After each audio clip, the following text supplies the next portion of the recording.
여호와의 열심히 이루시리라 라는 제목으로 오늘 함께 말씀 나누도록 하겠습니다.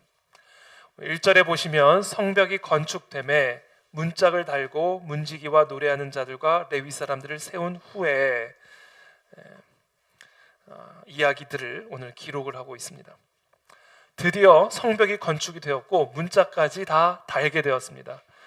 지난주에 말씀을 나눌 때에는 아직 성문에 문짝을 달지 못한 때의 이야기를 우리가 지난주에 말씀을 나누었죠. 성문에 아직 문짝을 달지 못한 때에 산발랏과 게셈이 느헤미야를 해치기 위하여 또 느헤미야의 역사들을 중단시키기 위해서 다양한 계략을 가지고 느헤미야를 공략하고 공격했던 내용들을 우리가 함께 나누었습니다. 그런데 오늘 본문은 드디어 그 성벽이 그들의 방해에도 불구하고 산발랏과 도비아와 게셈의 말할 수 없는 공격에도 불구하고 성벽 재건을 중지하기 위한 다양한 노력에도 불구하고 드디어 결국에는 성벽이 건축이 되었고 문짝까지 다 달게 되었음을 오늘 말씀하고 있습니다. 여러분, 오늘 이 말씀 성벽이 건축됨에 문짝을 달고, 전 이 말씀이 오늘 이 본문 전체에서 제일 큰 은혜가 됐습니다. 갖은 방해와 공격에도 불구하고 하나님은 하나님의 일을 결국에는 다 성취하십니다. 하나님의 일이 회방을 당할지라도 하나님의 일이 중단되거나 결국에 실패로 돌아가는 일은 결코 일어나지 않을 것입니다. 하나님은 하나님의 뜻을 반드시 이루실 거예요. 하나님은 이 땅에 무너진 성벽을 반드시 재건하실 것입니다. 이 땅에 무너진 가정의 성벽, 이 땅에 무너진 교회의 성벽, 이 땅에 무너진 나라와 민족의 성벽, 하나님은 그 하나님의 영광을 절대로 수치스럽게 내버려 두지 않으시고 그 하나님의 영광을 다시는 회복하여 반드시 그 영광을 돌이키시는 바로 그분이 우리 여호와 하나님이심을 저와 여러분들이 이 밤에 다시 한번 굳건하게 붙들고 믿게 되기를 축복합니다. 여호와의 열심, 그 여호와의 열심이 결국에 모든 일들을 다 이루실 것이고 성취하실 것이다. 이사야서 55장 11절에 보면 이런 말씀이 있습니다. 내 입에서 나가는 말도 내가 원하는 것을 이루고 내가 보낸 사명을 성취하지 않고는 허사로 내게 다시 돌아오는 일이 없을 것이다 라고 분명하게 말씀하셨어요. 하나님의 입에서 나간 말, 하나님이 원하는 바를 하나님은 반드시 이루실 것이고 또 하나님이 보낸 그 사명을 성취하지 않고 그냥 허사로 돌아오게 하는 일은 절대로 일어나지 않을 것이다 라고 분명하게 약속하고 계십니다. 그러면서 이사야서 9장 7절에서는 또 이렇게 말씀하시죠. 만군의 여호와의 열심이 반드시 이 모든 것들을 이루실 것이다. 하나님의 뜻, 하나님의 약속, 하나님의 말씀은 반드시 성취됩니다. 그래서 저와 여러분들이 반드시 붙들어야 되는 게 뭔지 아세요? 하나님의 약속을 붙들고 살아야 돼요. 그래서 왜냐하면 하나님의 약속은 반드시 성취되기 때문에 그래요.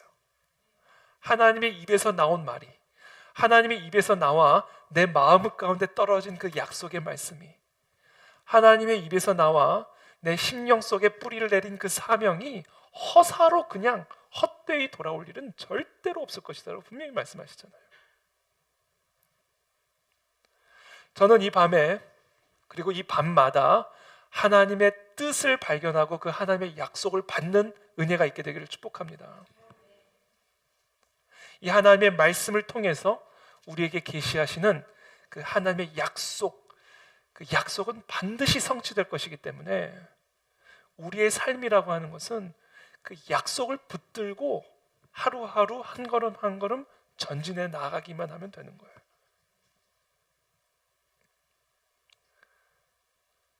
형통한 삶의 비결이 무엇일까요? 저와 여러분들이 다 형통한 삶이 되기를 원하죠. 우리의 인생이 형통한 삶이 되기를 원합니다. 그렇다면 그 형통한 삶의 비결은 무엇일까? 하나님의 뜻을 품고 사는 삶, 하나님의 뜻을 구하고 그 하나님의 뜻을 품고 그 하나님의 뜻을 의지하여 기도하며 그 하나님의 뜻대로 나아가는 그 삶이 바로 형통한 삶이에요. 왜냐하면 하나님의 뜻은 반드시 성취가 되기 때문에 그래요. 그래서 범사에 무슨 일이든 하나님의 뜻을 구하는 그와 같은 삶을 우리는 살아가야 됩니다. 이러한 삶이 모든 일에 형통한 삶을 살 수 있는 비결이에요. 원리입니다. 많은 그리스도인들이요, 다 하나님의 뜻을 구한다고 말을 하지만 가만히 보면 정말로 하나님의 뜻을 범사에 구하는 사람은 극소수에 불과합니다. 정말 극소수에 불과해요. 하나님의 뜻을 구한다라고 말은 하지만 많은 경우 사실은 자기의 뜻을 구합니다. 정말 그래요.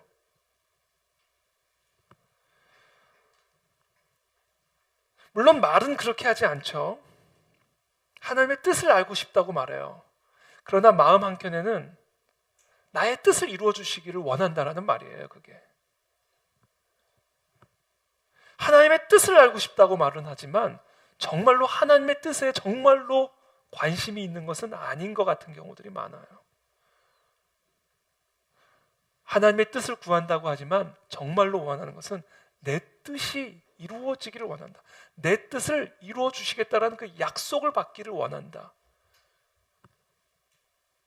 그래서 정말이에요. 100명 가운데 정말로 범사에 하나님의 뜻을 구하고 그 하나님의 뜻대로 나아가기로 결단하며 그 하나님의 뜻을 품고 나아가는 사람은요, 100명 중에 10명이 있을까 말까?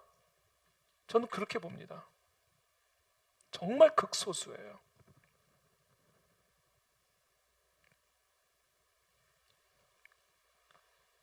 실제로는 다 자기 뜻대로 하고요, 다 자기 생각대로 하고요, 다 자기 원하는 대로 결정하고 자기 마음대로 선택해요.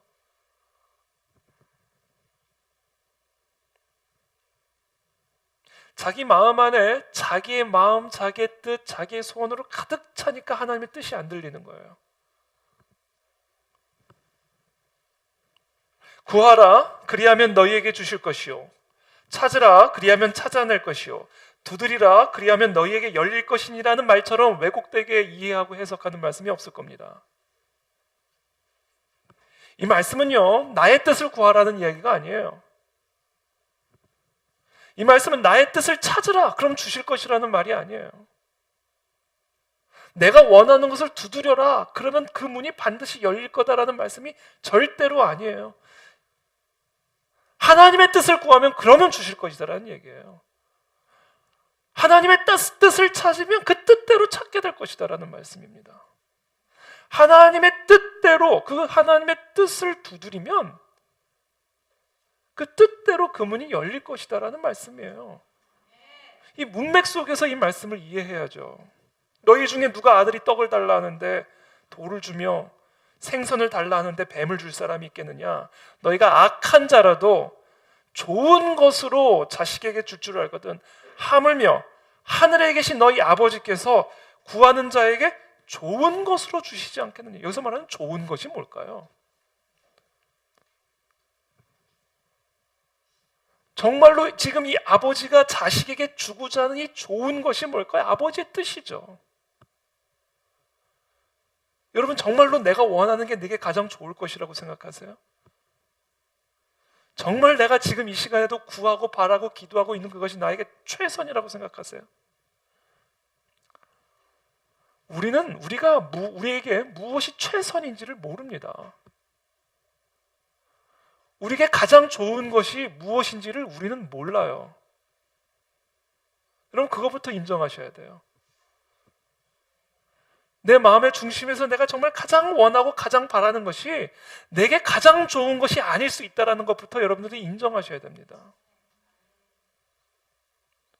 지금 이 마태복음 7장의 말씀에서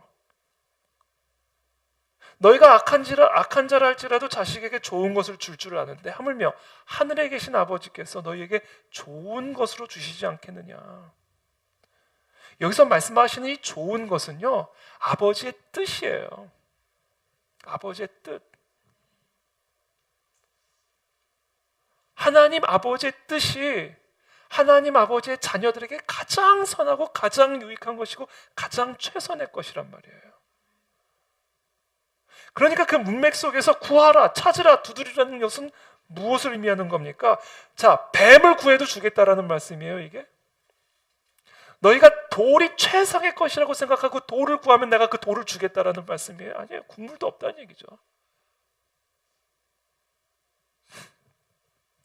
아니, 악한 자라도 자식에게 좋은 것을 주는데 돌을 구하는 자식에게 돌을 줄 부모가 있냐라는 거예요. 죄송해요. 예, 돌을 구하는 자에게 돌을 줄 부모가 있냐는 거예요. 뱀을 달라고 떼쓰는 자녀에게 뱀을 줄 부모가 있겠냐는 거예요. 하물며 하늘에 계신 아버지께서 달라는 대로 주겠냐는 거예요. 좋은 걸 주지. 그럼 그 좋은 게 뭐냐는 거예요. 아버지가 주고자 하는 게 가장 좋은 것이다라는 거예요. 여러분, 그거를 여러분들이 인정할 자신이 없으면 기도하시면 안 돼요. 내가 바라는 게 내게 가장 유익한 것이 아니라 아버지께서 내게 주고자 하시는 것이 내게 가장 좋은 것이라는 것을 여러분 인정할 자신이 없으면 기도하지 마세요. 그냥 기도하실 필요가 없는 거예요. 그건 기도 하나마나 응답될 기도가 아니기 때문에. 우리 아버지는 선하신 분이기 때문에요, 돌 달라는 사람에게 돌 안 줘요. 뱀이 최선의 것이라고 생각하고 뱀 달라고 밤새도록 부르짖는 사람에게 뱀 던져주지 않아요. 왜? 우리 아버지는 선하신 분이거든요. 그러니까 내게 가장 선한 것이 무엇인가? 내게 가장 유익한 것, 내가 정말로 원하는 것은 무엇인가? 그것은 바로 아버지가 주고자 하시는 그것이다 라는 것을 인정할 자신이 없으시면 그냥 기도하지 않고 이 시간에 차라리 1시간이라도 일찍 주무시는 게 나아요. 내일을 위해. 그래서 저는 이 시간 축복합니다. 아버지의 뜻을 품으십시오. 아버지의 뜻을 구하세요.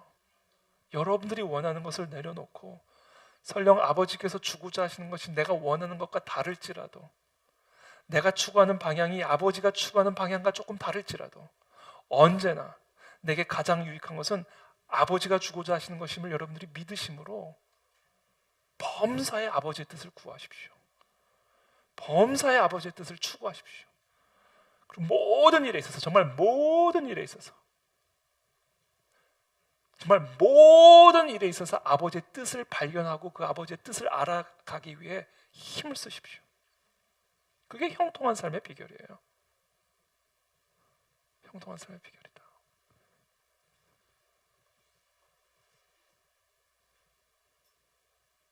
그러니까 구하라, 그러면 너희에게 주실 것이라는 말은 아버지의 뜻을 구하라. 그럼 아버지의 뜻대로 너희에게 주실 것이다. 아버지의 뜻을 찾으라. 그럼 아버지의 뜻대로 찾아낼 것이다. 아버지의 뜻을 두드리라. 그럼 반드시 그 뜻대로 열릴 것이다. 이것이 형통한 삶의 비결이고 원리다라는 거죠. 왜?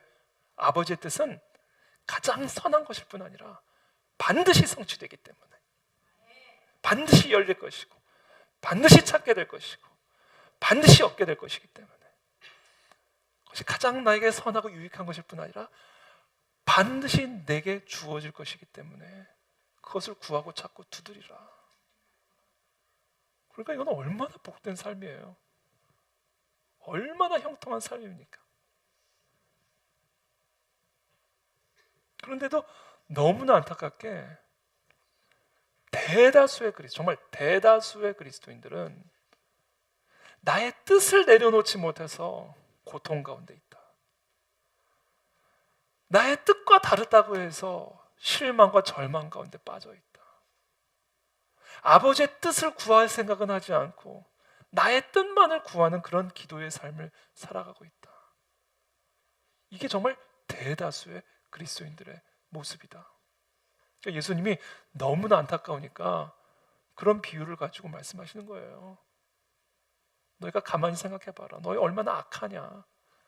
그래도 자식에게는 좋은 거를 줄 아는데 하물며 하나님 아버지께서 너에게 좋은 것으로 구하는 자에게 주지 않겠느냐. 그렇게 아주 그냥 안타까워하시면서 말씀하시는 겁니다. 제가 기도하기는 여러분들이 이 자리에 올 때마다, 기도할 때마다 여러분들의 뜻은 떨어져 나가고 아버지의 뜻이 더 분명하게 내 삶에 달라붙는 은혜가 있게 되기를 축복합니다.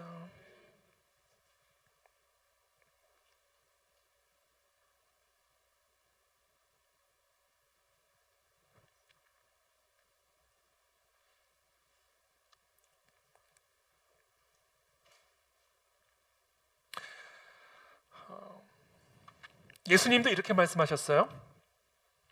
나의 양식은 나를 보내신 이의 뜻을 행하며 그의 일을 온전히 이루는 이것이니라. 예수님의 말씀이에요. 예수님의 양식이 뭐였냐면 나를 보내신 이의 뜻을 행하는 것이다. 그리고 그 뜻을 온전히 이루는 것이 나의 양식이다, 이렇게 말씀하셨어요. 여러분, 양식은 우리에게 무엇을 가져다 줍니까? 맛있는 양식, 맛있는 음식은 우리에게 뭘 가져다 주죠? 일단 힘을 가져다 주죠. 생명을 가져다 주죠. 또 맛있는 음식은 우리에게 기쁨을 가져다 주죠. 사람이 떡이 없이 살 수가 있습니까? 사람이 양식이 없이 살 수 있습니까? 생명이에요, 양식은. 한마디로 얘기하면 양식은 생명이죠. 그러니까 예수님은 지금 이것은 무엇을 의미하냐면 생명을 걸고 아버지의 뜻을 구했다라는 거예요. 말 그대로 생명을 걸고 모든 마음과 모든 목숨과 모든 뜻을 다하여 아버지의 뜻을 알기를 원했고, 그리고 깨닫게 된 그 뜻을 행하는 일에 모든 목숨을 다했다. 그래서 그게 나의 양식이다, 이렇게 말씀하신 거예요. 이게 우리의 양식이 되어야 됩니다.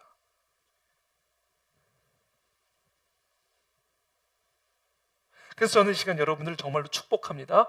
여러분들의 계획이 다 실패하기를 축복합니다. 이건 축복이에요, 저주 아니에요. 여러분들의 모든 계획안들이 하나도 남김없이 다 무너져 내려가게 되기를 축복합니다. 약간 떨리는 아멘이네요.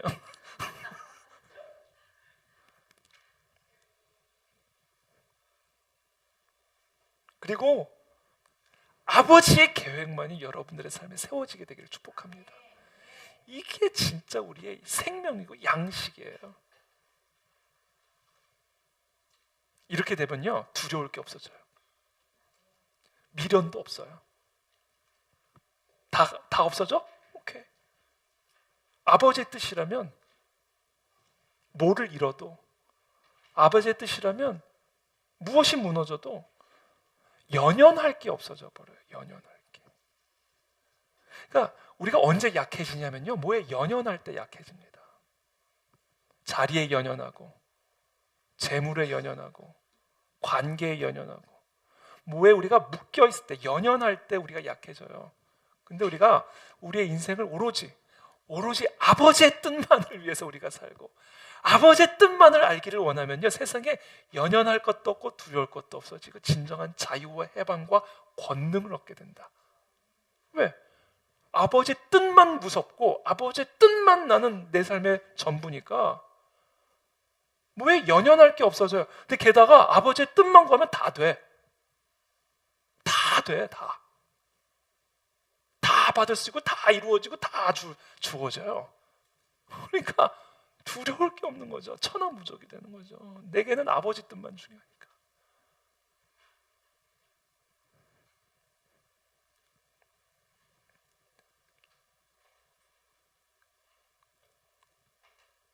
성벽이 건축되고 문짝을 달았다. 결국 하나님의 뜻이 성취되었다라는 거예요. 느헤미야가 처음에 하나냐로부터 예루살렘의 형편을 들었을 때 얼마나 이게 까마득한 일이었을까 싶어요. 그렇지 않습니까? 하나냐로부터 예루살렘의 모든 성벽이 다 회파되고 불탔다. 먼 타향에서 그 소식을 전해 들었을 때 얼마나 절망적이고 낭망했겠어요. 정말 당장이라도 달려가서 그 무너진 성벽을 재건하고 싶지만 그게 혼자 세우겠다고 해서 세울 수 있는 일입니까? 일단 자기는 술 관원으로 자신의 왕에게 지금 묶여 있는 삶이죠. 그러니까 지금 넘어가야 할 넘어가야 할 뭐라 그래요? 넘어가야 할 산이 한두 개가 아니에요. 성벽을 재건하기 위해 필요한 재원들은 어떻게 할 것이며, 성벽을 함께 재건할 수 있는 동역자들은 어떻게 할 것이며, 성벽을 재건하기 위해서 가기 위해서 자기 아닥사스다 왕으로부터 허락은 어떻게 받을 것이며, 그러니까 넘어가야 할 산이 한두 개가 아닌 거예요. 그러니까 그 소식을 듣는 그 순간 느헤미야는 정말 말 그대로 절망 그 자체니까, 그러니까 오죽하면 그냥 그 자리에서 풀썩 주저앉았겠어요.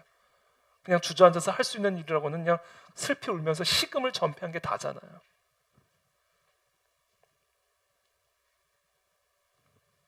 근데 하나님이 그 가운데 분명하게 느헤미야에게 가르쳐 주신 거예요. 너를 통해 성벽을 재건하는 것이 나의 뜻이다. 이 하나님의 사명을 느헤미야는 그 하나님으로부터 그 소식을 듣는 순간 분명히 받은 겁니다. 그 사명을 받고서 한 단계 한 단계 기도하면서 나간 거예요. 그랬더니 아닥사스다 왕의 문이 활짝 열리죠. 패스, 모든 곳곳을 다 통과할 수 있는 패스도 주고 필요한 재원도 다 붙여주고, 순간순간 기도하면서 정말 넘어갈 수 없을 것 같은 산들을 하나 둘씩 넘어가면서 결국에는 성벽 재건이 시작이 되잖아요. 성벽 재건이 시작된 것만 해도 대단한데, 성벽이 재건되는 가운데 산발락과 도비아와 이 게셈 같은 방해꾼들이 정말 살벌하게 달라붙잖아요. 살벌하게. 그냥 뭐 장난치면서 방해한 게 아니에요. 그냥 벽돌사병 와서 툭 무너뜨리고 간 게 아니에요. 정말 죽이려고 들었잖아요. 말 그대로 느헤미야를 해치려고 달려들었다고요. 근데 그 모든 방해들을 다 뚫고 결국에는 이 모든 일들이 이루어지잖아요. 느헤미야가 한 일이 아니에요. 하나님이 하신 일이죠. 누구를 통해? 하나님의 뜻만을 구했던 느헤미야를 통해.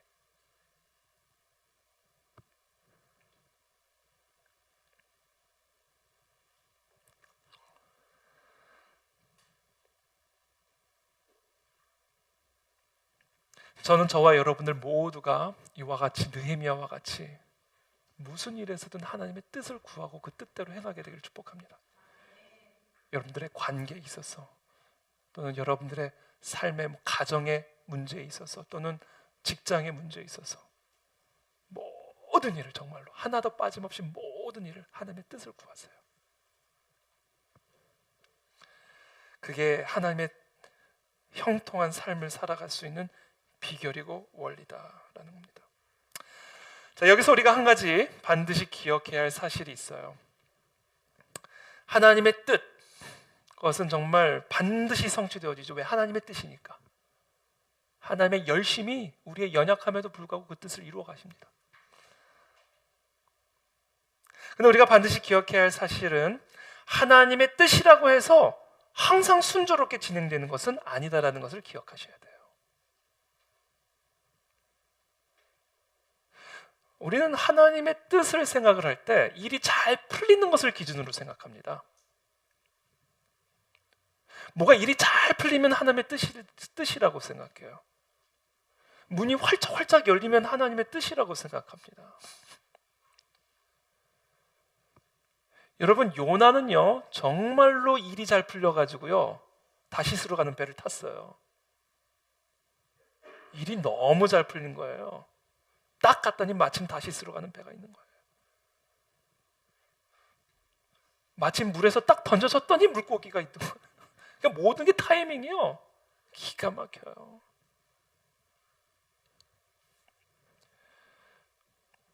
그러니까 여러분, 내 마음이 편한 것을 하나님의 뜻의 기준으로 삼으면 안 돼요. 나에게 안락하고 편안함을 가져다 주는 것을 하나님의 뜻으로 삼으면 안 돼요. 하나님의 뜻은 나의 평안, 나의 안락, 그것과는 상관이 없는 겁니다.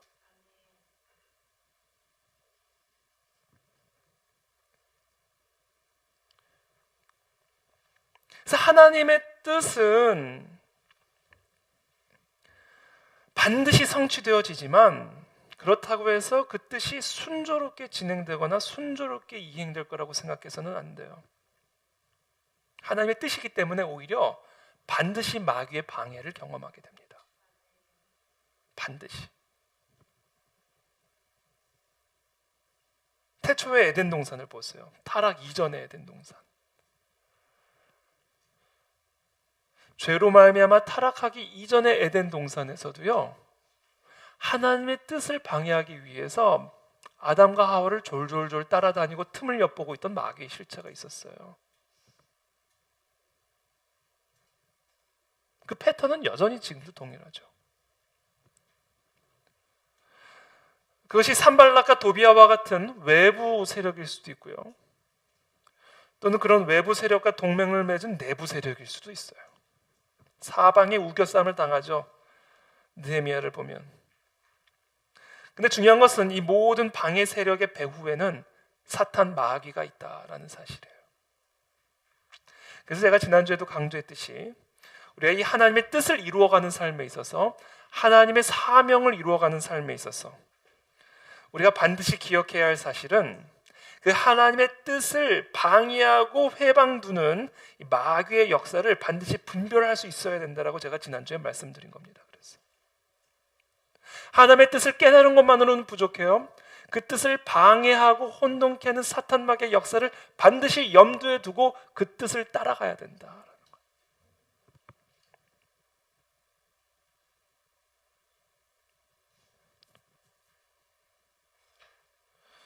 그래서 우리는 우리의 삶 속에, 하나님의 뜻을 추구하는 삶 속에, 하나님의 뜻을 이루어가는 삶 속에, 하나님의 사명을 위해서 나아가는 그런 삶 속에서 우리에게 반드시 필요한 것은 마귀의 역사를 분별할 수 있는 분별력이다라는 거죠. 분별력. 그래서 제가 지난주에 말씀드리기를, 영적 전쟁의 핵심은 90%의 분별력과 10%의 대적이라고 말씀드렸어요. 마귀의 가장 강력한 무기는요, 위장술이다라고 말씀을 드렸죠. 천사로, 자기를 천사로 위장하는 게 이 마귀의 특징이에요. 그래서 마귀는요, 위장의 대가입니다. 마귀의 가장 핵심적인 전술은 위장술이에요. 그래서 영적 전쟁에서 가장 중요한 무기는 천사로 가장한 마귀의 실체를 꿰뚫어 볼 수 있는 능력이 필요하다. 자신을 빛으로 가장한 사탄 마귀의 역사를 꿰뚫어 볼 수 있는 영적 분별력이 너무나 필요하다. 내 안에서 또는 내 바깥에서 끊임없이 하나님의 뜻을 방해하기 위해서 쉼이 없이 일하고 있는 사탄 마귀의 역사들을 정확하게 볼 수 있는 영적 분별력이 가장 중요하다라는 거예요. 그래서 저는 이것을 90%라고 얘기하기, 신학적으로 꼭 수치를 말할 수 있는 것은 아니지만 제 마음에는요, 90% 정도다. 왜? 분별을 해야 대적도 할 것 아니에요. 분별을 못하는데 어떻게 대적을 해요? 분별을 해야 대적을 할 수 있기 때문에, 그리고 대적하면 마귀는 떠나가게 되기 때문에 영적 전쟁에서의 90%는 분별력이다. 분별력. 근데 이 사탄 마귀를 분별할 수 있는 분별력을 키우는 방법이 있어요. 가장 중요한 거는요, 기도와 말씀에 깨어 있으면 보입니다. 이 영적인 감각이 그냥 시퍼렇게 살아 있어야 돼요. 사탄 마귀는요, 영이에요. 영은요, 영으로만 느낄 수 있고 영으로만 감각이 되어집니다. 그러니까 영적으로 죽어 있는 사람은요, 절대로 사탄 마귀 무서워하지 않아요. 그런 사람은 사탄 마귀가 건드리지도 않아요. 이미 내 밥이니까. 영으로 사탄 마귀를 분별할 수가 있기 때문에 기도와 말씀에 항상 깨어서 기도하고 있어야 된다. 그 자만이 영인 사탄을 분별할 수 있다. 두 번째, 사탄을 분별할 수 있는 아주 중요한 방법 중에 하나가 실수예요. 실수. 한번 사탄 마귀에게 한번 당해보면 알아요. 아, 요 놈이 요런 식으로 일하지? 이렇게. 요것 봐라, 내가 또 속을 줄 알아? 이렇게 되는 거죠. 그래서 이 사탄 마귀에게 당해보면 사탄 마귀의 역사가 더 선명하게 보이기 시작합니다. 그래서 우리 삶에 있는 이런저런 영적인 실수들, 그것들이 다 자양분이 되어서 사탄 마귀를 대적할 수 있는 분별력을 만들어낼 수 있다라는 거죠.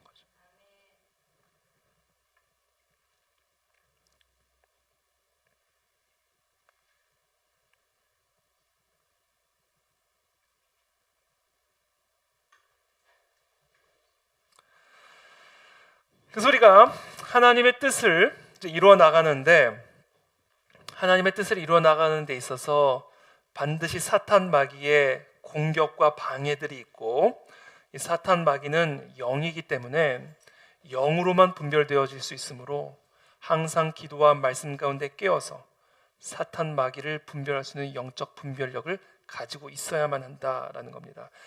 그래서 이 분별력이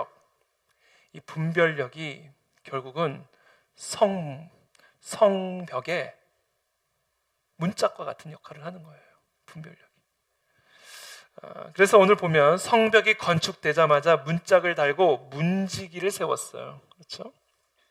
이게 다 분별력을 의미하는 거죠. 분별력. 이 성문에 들어와도 되는 사람, 들어오면 안 되는 사람. 이 문짝에 파수꾼을 두는 거죠. 그래서 이 사람은 지금 적이다. 지금 이 성벽을 무너뜨리기 위해서 교묘하게 들어오려고 하는 적이다. 산발락과 도비아의 무리들이다라는 것을 분별할 수 있는 파수꾼을 문 앞에 세운 거예요.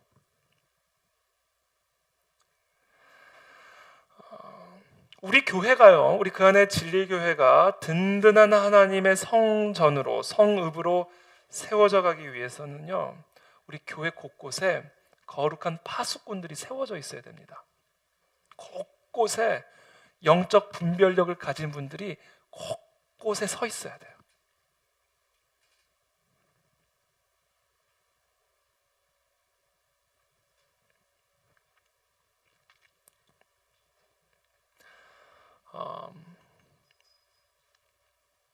저는 먼저 우리 자신이 먼저 분별을 하기 위해서, 우리가 이제 성전이라고 한다면 우리 자신의 마음을 지키는 일에 있어서 제일 중요한 역할을 하는 것이 바로 이 눈이에요. 그러니까 만약에 우리의 마음이 성읍이라고 한다면 우리의 눈이 문짝입니다. 생명의 근원이 마음이잖아요. 근데 눈과 마음이 연결이 되어 있어요. 우리 견물생심이라고 말을 하죠. 물건을 보면 마음이 생겨나는 거예요. 그렇죠? 그래서 이 눈과 마음은 연결이 되어 있습니다. 그래서 예수님께서도 눈은 몸의 등불이다 이렇게 말씀하셨어요. 그래서 네 눈이 성하면 온몸이 밝을 것이고 눈이 나쁘면 온몸이 어두워질 것이다 라고 말씀하셨습니다. 그래서 먼저 우리 각자가 우리 공동체의 파수꾼이 되기 위해서, 우리 모두가 이 교회를 세워가는 거룩한 영적 분별력을 가지고 영적 전쟁을 감당하면서 하나님의 뜻을 이루어가는 그런 그리스도의 군대가 되기 위해서는 먼저 나 자신부터 파수할 수 있어야 돼요. 먼저 내 마음의 성전부터 내가 지켜낼 수 있어야 돼요. 그때 그 사람이 공동체의 파수꾼이 될 수가 있는 겁니다. 여러분들의 가정의 파수꾼이 될 수 있고, 교회의 파수꾼이 될 수 있고, 나라와 민족의 파수꾼이 될 수가 있는 거예요. 지금 우리 나라와 민족을 바라보면서도요, 아무런 느낌이 없는 그런 분들은 이 나라와 민족을 파수할 수가 없어요. 그렇잖아요. 지금 이 땅에 무너지고 불타오르는 이 성벽을 바라보면서도 아무런 마음의 느낌이 없으면 어떻게 그 사람이 파수할 수가 있겠어요? 그래서 우리가 우리의 가정과 우리의 교회와 우리의 나라와 민족을 파수하는 그런 문지기의 사명을 감당하려고 한다면 먼저 나 자신의 이 마음의 성전부터 철저하게 파수할 수 있는 자가 되어야 된다. 자, 그러기 위해서 우리는 무엇을 해야 된다? 눈을 지켜야 된다라는 거예요. 왜냐하면 눈이 마음을 지배하기 때문에 그래요. 눈이 마음을 만들어내기 때문에 그렇습니다. 그래서 마귀는 우리들을 무너뜨리기 위해서 가장 무엇을 하냐면 우리의 눈을 공격합니다. 우리의 눈을 공격한다는 것은 구체적으로 어떤 것을 의미하냐면요, 좋은 것은 못 보고 나쁜 것만 보게 만들어요. 이게 마귀의 공격입니다. 긍정적인 것은 보지 못하게 하고 부정적인 것만 보게 만들어요. 또는 긍정적인 것도 보고 부정적인 것도 보는데 긍정적인 것은 작게 보고 부정적인 것은 크게 보게 만듭니다. 이 눈 갖고 장난쳐요, 마귀는.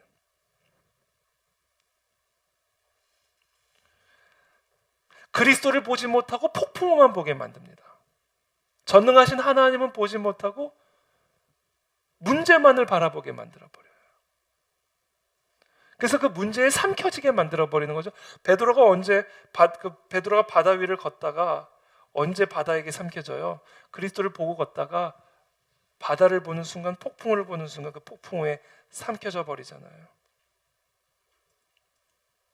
마귀는 우리로 하여금 하나님을 바라보지 않고 환경을 바라보게 만들고, 하나님을 바라보지 않고 나의 문제만을 바라보게 만들고, 긍정적인 것을 보지 못하고 부정적인 것만 보게 만들고, 기쁘고 감사한 것은 보지 못하고 우울하고 절망적인 것만 보게 만들어요. 그래서 그 우울에 삼켜지게 만들고 그 절망에 삼켜지게 만들어버린다.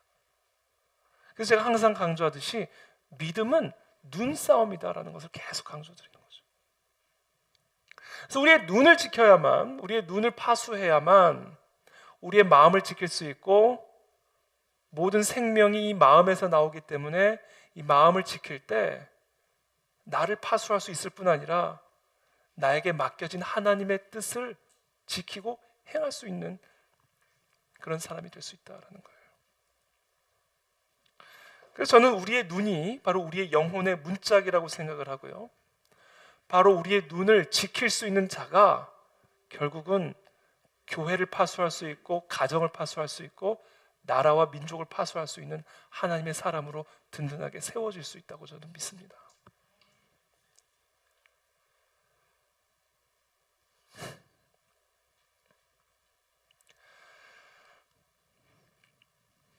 저는 이 시간 축복합니다. 저와 여러분들의 삶에 지금 어떤 상황과 환경이라 할지라도 우리의 눈을 들어서 하나님을 바라보게 되기를 축복합니다. 하나님의 말씀을 바라보게 되기를 축복합니다. 하나님의 뜻을 추구하며 그 뜻만을 바라보게 되기를 축복합니다. 그때 우리는 그 하나님의 뜻을 향하여 계속해서 전진해 나갈 수 있는 힘을 얻을 수가 있는 거예요.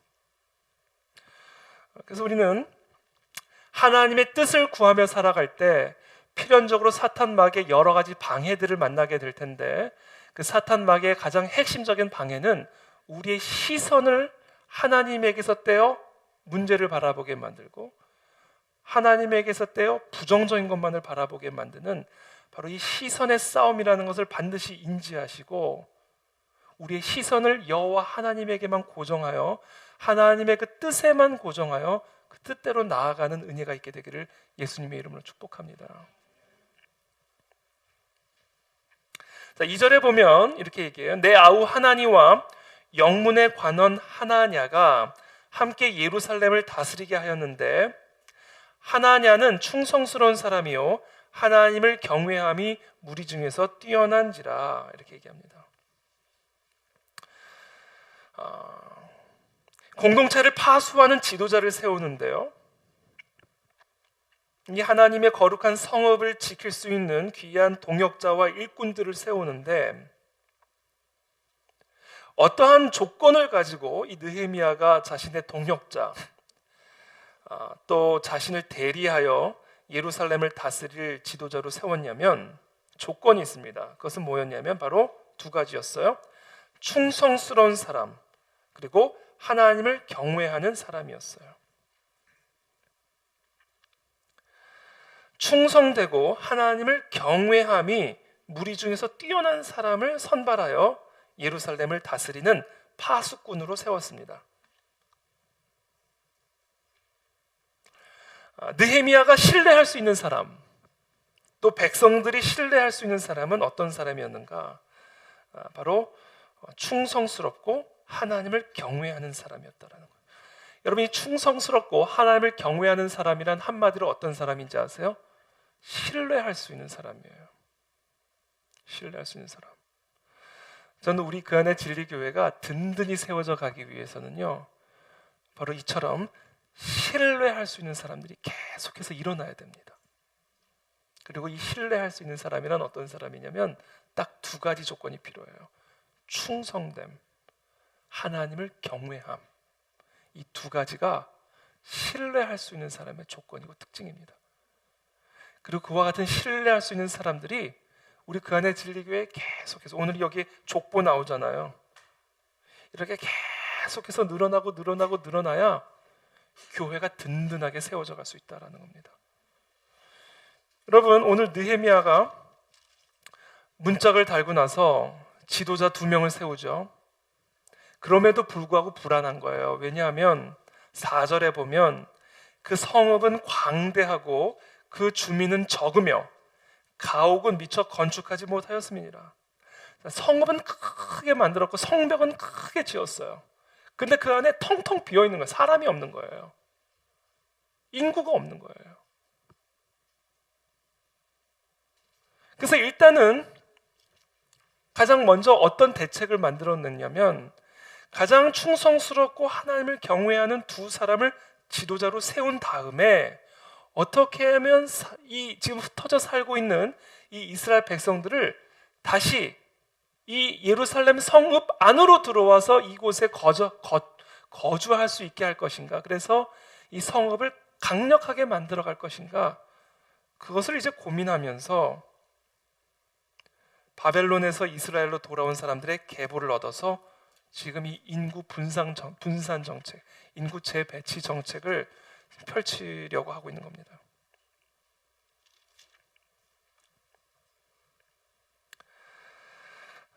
그래서 다시 이제 돌아오면 정말 이 하나님, 신뢰할 수 있는 사람을 세워야 되는데요.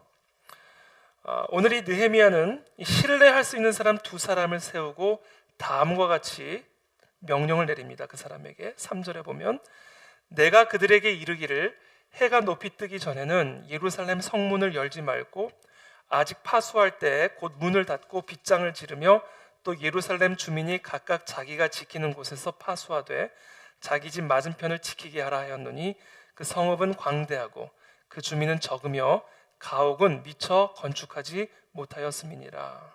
이렇게 얘기를 하죠. 이제 명령을 내린 거예요. 파수할 때 문을 닫고 빗장을 지르고 또 각자가 주민이 자기 집 맞은편을 다 지키게 하라. 그럼에도 불구하고 지금 성읍 안에 사람들이 없으므로 이와 같은 사람들을 다 족보들을 조사를 해서 이 예루살렘 성읍 안으로 들어오게 하여 강력한 하나님의 공동체를 이루어가는 것이 결국은 이 성읍을 안전하게 세워갈 수 있는 길임을 느헤미야가 지금 이야기하고 있는 것이죠. 그러면서 특별히 5절 말씀 우리 한번 다 같이 한번 읽어보겠습니다. 5절 말씀 다 함께 읽어보겠습니다. 시작. 내 하나님이 내 마음을 감동하사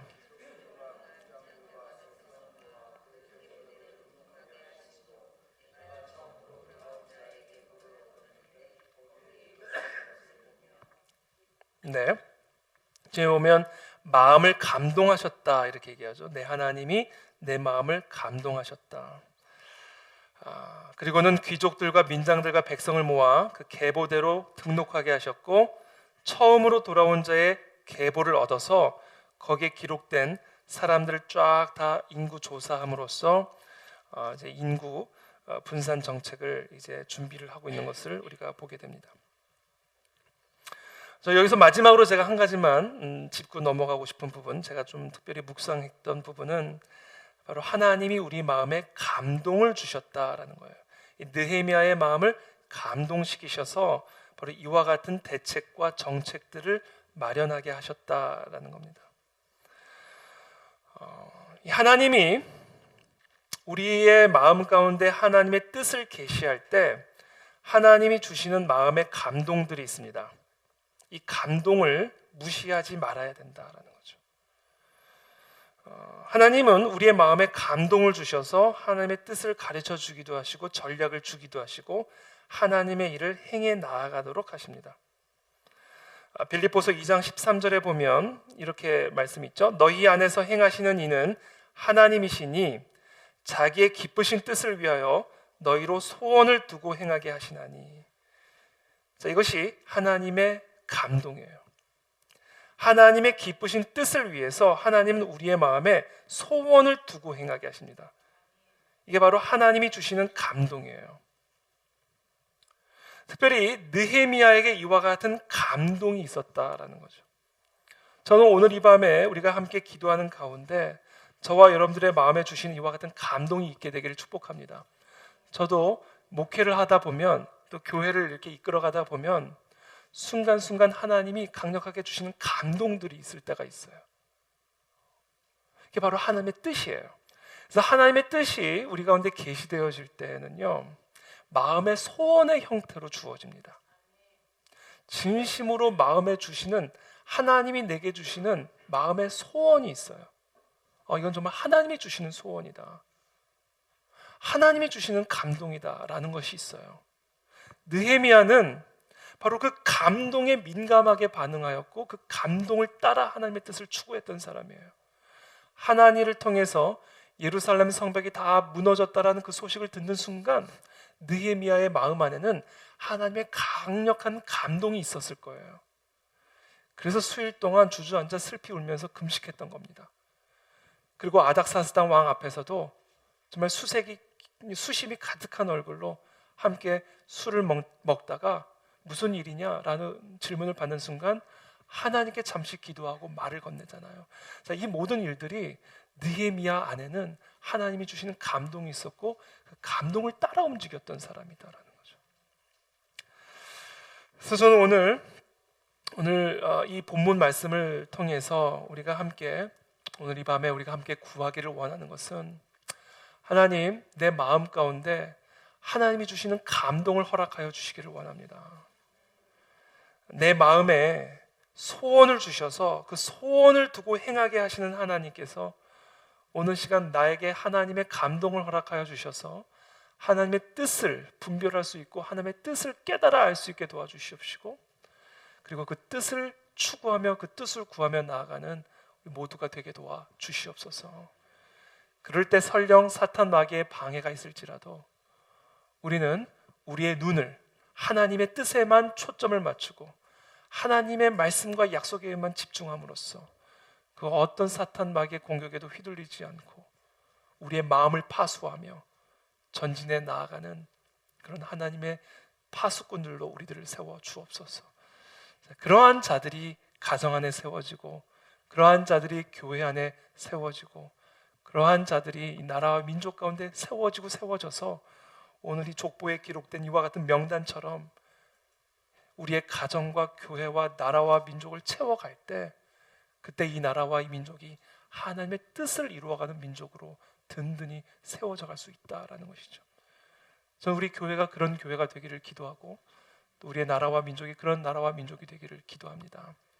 그래서 오늘 이 밤에 우리가 함께 기도하며 나가기를 원합니다. 지금 우리가 함께 기도할 때 하나님, 우리 마음에 하나님의 거룩한 감동을 허락하여 주옵소서. 그 감동을 따라 움직이는 우리들이 되기를 원합니다. 하나님의 그 거룩한 감동을 따라 움직이는 저와 여러분들이 되기를 축복합니다. 그래서 오늘 이 밤에 우리 안에서 행하시는 하나님께서는 언제나 하나님의 기쁘신 뜻을 위해 우리에게 소원을 두고 행하게 하신다라고 말씀하셨어요. 우리 안에서 행하시는 하나님은요, 하나님의 그 기쁘신 뜻을 위해서 우리에게 소원을 주신다라고 말씀하셨단 말이에요. 이게 지금 느헤미야가 말하는 마음의 감동입니다. 그래서 오늘 이 밤에 우리가 함께 기도할 때 하나님, 하나님의 뜻을 내가 알기를 원합니다. 하나님의 뜻을 추구하는 우리들의 삶이 되기를 원합니다. 하나님의 뜻을 위하여 우리에게 소원을 두고 행하게 하시는 하나님께서 오늘 이 밤에도 우리에게 거룩한 마음의 감동을 허락하여 주시기를 원합니다. 그리고 그 마음의 감동을 따라 순종하며 나아가는 우리들이 되기를 원합니다. 주여 은혜를 베풀어 주시옵소서. 하나님, 그 마음의 감동을 따라, 그 마음에 주신 소원을 따라 움직일 때 악한 사탄 마귀의 회방과 방해가 있을 것으로 예상됩니다. 그러나 주님, 우리의 이 두 시선이 사탄 마귀의 방해에 휘둘리지 않게 하시고 하나님이 우리에게 허락하신 그 감동을 따라 흔들림 없이 걸어 나아가게 도와주시옵시고, 하나님의 그 약속의 말씀을 붙들고 흔들림 없이 걸어 나아가게 도와주셔서 마침내 그 하나님의 뜻이 성취되어지고 이루어지는 그와 같은 형통한 삶을 살아가는 우리 모두가 되게 도와주시옵소서. 저는 함께 자유롭게 기도하며 나가도록 하겠습니다. 기도하겠습니다.